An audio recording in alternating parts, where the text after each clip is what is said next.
Welcome to the Midweek Nightcap. It is day 255. We are counting, so you do not have to, of the second Trump administration. And we are about to enter day 2 of the first government shutdown in almost 7 years.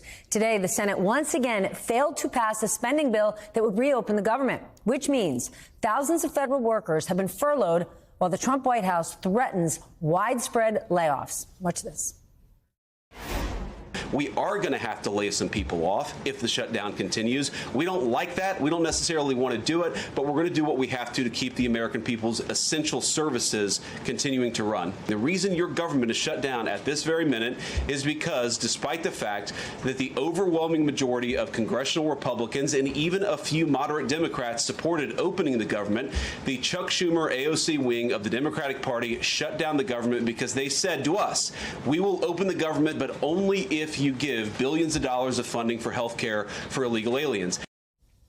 That is not true. I said it last night, and I'm going to say it again. For fact's sake, that's false. Undocumented immigrants cannot sign up for the Affordable Care Act coverage, and they are not eligible for Medicaid coverage. Now, there are a small number of legal immigrants, people who are in this country legally, and they do qualify. But the Republican cuts would also threaten coverage for millions of American citizens.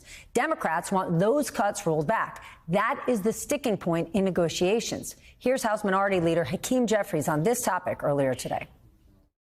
Tens of millions of Americans are about to experience dramatically increased premium, co-pays, and deductibles because of the Republican unwillingness to extend the Affordable Care Act tax credits. Hospitals, nursing homes, and community-based health clinics are closing all across the country, including in rural America, because of what Republicans have done. House Democrats and Senate Democrats remain consistent and in lockstep in defense of the health care of the American people, and that's not going to change. With that, let's bring in our nightcap. Anthony Fisher joins us, MSNBC Daily Senior Editor. My dear friend Ron Insana, CNBC contributor and author of The Message of the Markets on Substack, and foreign policy expert Hagar Shamali. She worked at the White House and the National Security Council. I know I'm repeating myself over and over, but I feel like we need to. I want to be clear. Undocumented immigrants are not eligible for federal health care. However, like everything else, there are many details and nuance. Some legal immigrants do qualify for help. And emergency Medicaid reimburses hospitals for care to undocumented immigrants because by law in this country, hospitals cannot turn away anyone that's in an emergency. What I just laid out for you are the actual facts. Those facts do not fit on a bumper sticker. So what is happening? The White House is misrepresenting the whole dang thing.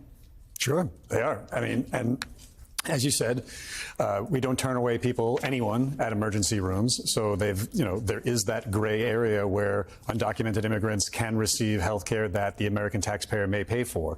But overall, it's a smokescreen for using immigrants, illegal immigrants, and legal immigrants as a means to slash and burn all kinds of spending, all kinds of benefits that Americans enjoy. As we've seen, there's cuts across the board, like DOGE slashed and burned all kinds of things that Americans enjoy. And whenever we come out of this shutdown, I don't think it's going to be a big surprise if there's cuts that they want to make permanent, things that went away during the shutdown that they just don't want to bring back.